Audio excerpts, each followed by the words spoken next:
Hey guys, to help kind of explain how the character creation process works, along with the character creation guide that I made, we're going to actually walk through how to create a character today. So what you're going to need is a pencil or pen, paper, maybe some dice if you need some assistance with creating your character, and the handbook. This could be either the physical handbook or the free one that comes on talesofxadia.com. We're gonna go ahead and start. I have a character idea in mind. So we're gonna go ahead and start with, who are your people? Number one, who are your people? My person is going to be a human. You have the option between human or elf. And in the human kingdoms, there are 5 options. You can be Delbarian, Durenian, Evaniran, which I pronounced wrong in the Evaniran, which is what I pronounced wrong in the other video, Catalian, and Neolandian. Each of them have their own individual values, which are listed on the table here. And you can use that to help either decide where you're from. If you don't know a lot about the different kingdoms, your handbook will give you more information on the kingdoms. So base it on whatever floats your boat. But in our particular case, we're going to say that our human is Neolandian. And Neolandians value glory. They are about fame, fortune, kind of their place, like their influence on other people, things like that. So from here, we have a little bit about your family. In elven communities, you have an elven family. They're about devotion, and that is the main thing. But for humans, they're a little bit more varied. So we have a few different options. We've got city folk, free folk, noble, hinterlander, traditionalist, exile, and isolationist. This person is going to be a free folk. So they may not be from the city. They may be more of like a village person, not so much like out in the boonies all by themselves kind of a thing, but something more like a smaller village in Neolandia. Let's see. So free folk are about devotion. They're about the bonds that they make with people. Okay. And we're going to keep these values for later. They're not important right now, but it is important that we mark them. So number 2, what do you do? In the world of Xadia, we want to make sure that we've got some sort of adjective that describes our character, and then some sort of job that they have. They may be a mage, which you can find on page 116, where elves can only be earth, moon, sky, sun elves, whereas humans can be dark mages and use dark magic powers. In this case, we're going to have where our person is not a mage. They're just an average person, an average adventurer of some sort. And we're going to say that they are a passionate rider.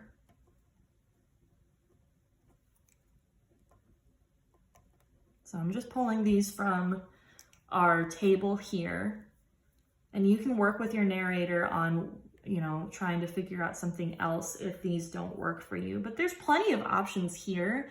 There's a lot of different character options that you can do, so you shouldn't need to come up with something new. Let's see, passionate is about devotion, and our rider is about liberty.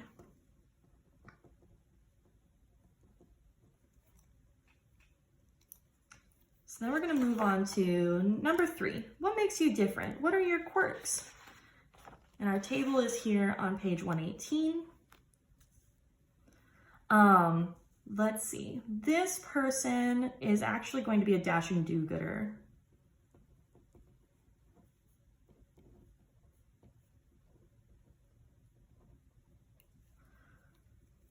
Which means that they value justice and glory. So we're going to work on our attributes next. For what are you capable of? And we have agility, awareness, influence,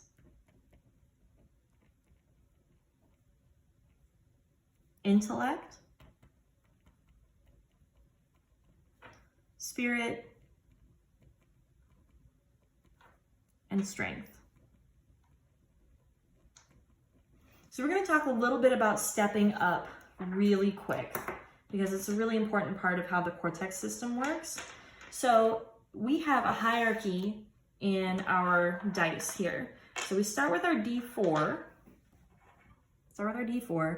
We step up to a D6, step up to a D8, step up to a D10, and finally step up to a D12. There is no D20 in this system, just these 5. So a D4, especially when it comes to our attributes, is something that maybe you're not as good at, or maybe something that you haven't practiced as much. Everything starts at a D4. So we're gonna go ahead and write these down really quick.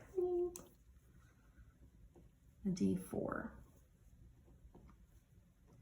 Now in the handbook, it says that you can step up to 17 steps, and that includes this 4 is 1 step. That means that this is step 1, step 2, step 3, step 4, and step 5. In the book, there is a table that actually kind of guides you through some different archetypes that you can build. We're going to go ahead and say that we are going to build it from scratch because you can do that too. So first we have So first we have our attributes, not our values. We're going to work on our attributes first. So I want to decide, what am I maybe not as good at? What am I maybe best at? And try to fill in the blanks. So as a writer, our person is going to need at least a little bit of agility, some hand-eye coordination. So 4 is underdeveloped, 6 is average. They're pretty average at this. I can step up again and make it a D8 if I want to, but we're gonna wait for a moment. This person is going to be pretty strong, so we want at least a D6. I'm gonna go ahead and make it a D8 because we wanna be stronger. I want them to be mentally, maybe like mental fortitude or like emotional capacity is a little bit higher. So we're going to do a 6. And right now we have 1, 2, 3, 4, 5, 6, 7, 8, 9, 10. So I have 7 more steps that I can apply here. Maybe they're not as aware of their surroundings. Maybe this is a little bit underdeveloped. But I do want him to be a little bit more, at least average intellect, maybe a little bit more influential. So we have 1, 2, 3, 4, 5, 6, 7, 8, 9, 10, 11, 12, 13. I have 4 more steps that I can put in. Now I can make him pretty average. I can try and like max out to 12 is the most that you can do. We can we have 4 more. Let's make his awareness at least average, agility a little higher, and then maybe influence and strength as being pretty well.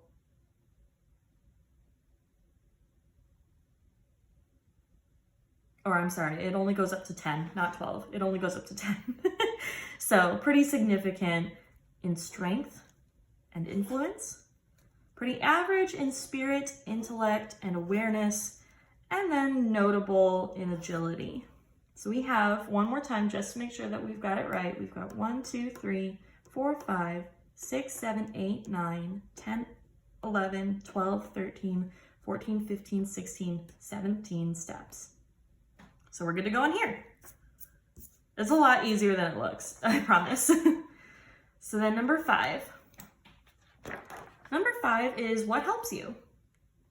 or I'm sorry, is what do you believe? We're gonna go on to values, duh. So we have our values are devotion, glory, justice, ooh, running out of room here, liberty,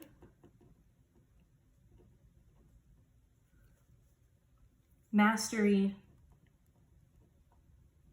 and truth. So some of this has been established for us based on our upbringing and what we do for a living.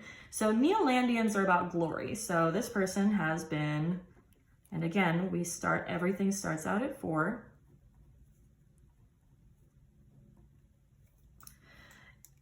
They've been raised on glory. So we're gonna go ahead and step up glory to a D6.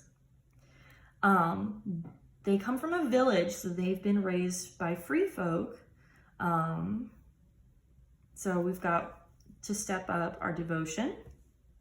They're passionate, so we're going to step up devotion again. And then from being a writer, they have a step up in liberty. Now they are a dashing do-gooder, so they are a little bit more about justice, step up justice, and again, that glory, step up glory. Oops, devotion should be an 8, not a 6. 8, and glory should be an 8. Okay. From here, we have 3 steps that we can assign. So let me get everything back in view here. So from here, we can add 3 so that we have a total of 15. I've got 1, 2, 3, 4, 5, 6, 7, 8, 9, 10, 11, 12, and then 13, 14, 15. So I've got 3 more that I can apply here. I want him to be authentic. So at least averagely authentic and truthful. But I want him to be a little bit more about justice, doing what's best, finding balance. So I'm gonna add that and make that a D8. I don't care as much about mastery for this person. Maybe their skills aren't honed. Maybe they don't care as much about maxing out a skill or something. Maybe they care a little bit more about liberty and freedom. So from here, one more time, we're gonna go ahead and count. 1, 2, 3, 4, 5, 6, 7, 8, 9, 10, 11, 12, 13, 14, 15. So we've got a D4 in mastery, D6 in truth, and then D8s across the board for devotion, glory, justice, and liberty.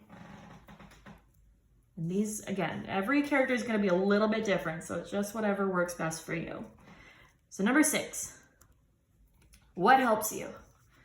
Everybody gets 1 free specialty and 1 free asset. A specialty is something that you're good at. An asset is an item that helps you. So we're gonna go ahead and kind of hide the rest of this because we don't really need the top part of this anymore. All right, so number 6, we're gonna look at our specialties. What is this person good at? This person may be good at, it gives us a few different options here in the book. I'm gonna say that they're good at swordplay.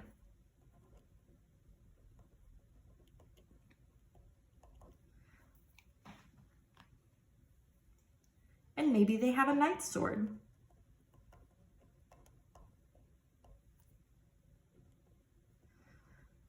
Now these 2 options have they can be assigned either a D6 or a D8. Again, D6 is that they're fairly average at this particular specialty. A D8 is that they have some training in it, so they're a little bit notable. In this particular case, I'm going to say that we've got an average, like the sword helps on an everyday basis. It's not something that he uses like constantly, but it's something that is an everyday help. But he's pretty good at his sword play. So we're gonna add the 8s there and the 6 here. So now we have a few different options, and this is where it gets a little bit trickier. We can add either 1 more specialty and 1 more asset, each at a D6, so they're gonna be average. You could add 2 specialties at a D6.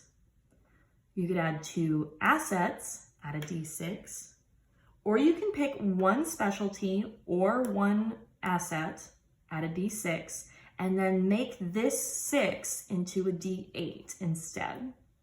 So for me, I need a horse if I'm gonna be a rider. So we're gonna do my horse. What's our Chestnut? My horse Chestnut is an asset of ours. And it automatically gets a d6. Now I have again the option to get another asset or another specialty at a d6, or I can make this sword way more helpful and make it a d8, which I think I'm gonna do. So we're gonna cross out our d6 and make that a d8. So I don't have any more assets, I don't have any more specialties. He's very focused on sword play.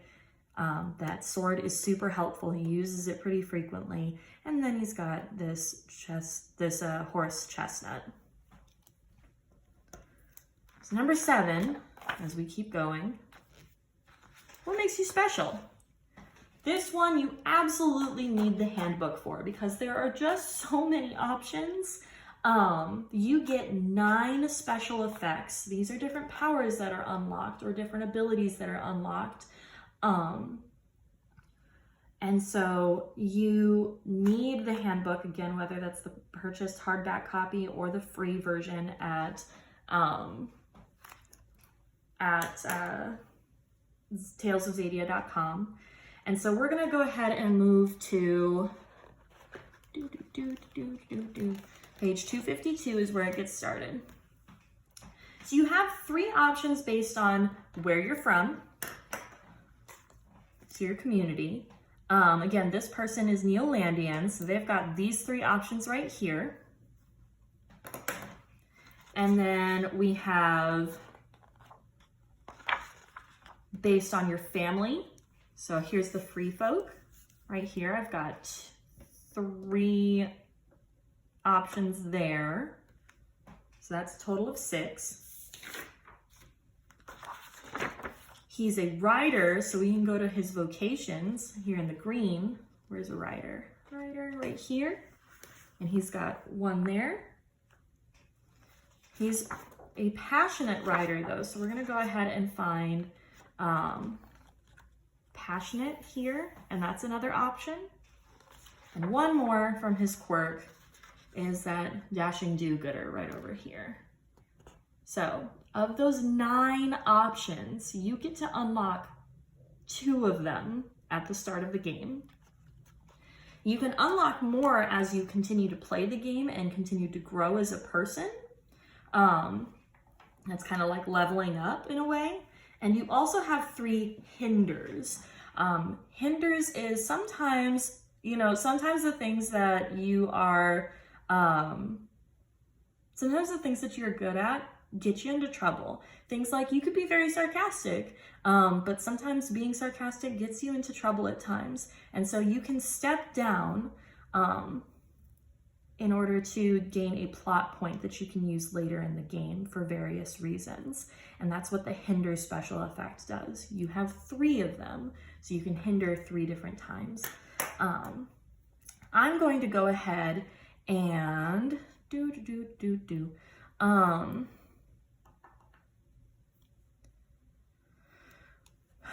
I'm going to go ahead and pick 2 that I like, and I'm not really sure what I'm gonna do, but we're gonna pick something. So we're gonna do Relentless.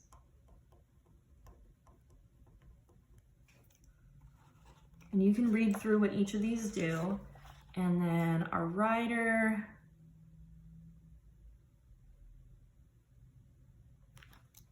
is going to have In the Saddle. So these are special powers or abilities that they have, or special things that you could do, just special effects based on who your person is. And number 8, we're gonna go ahead and name them and give them pronouns. This person's name is Taran.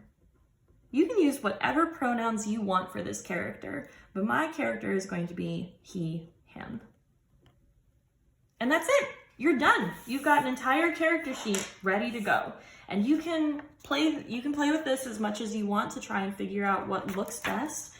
There is a PDF on the website that has blank character sheets that you can fill in. But this is a really good way to kind of like map out your character and then fill in later. So I hope that this kind of walkthrough helps a little bit more. And if you have more questions, please let me know.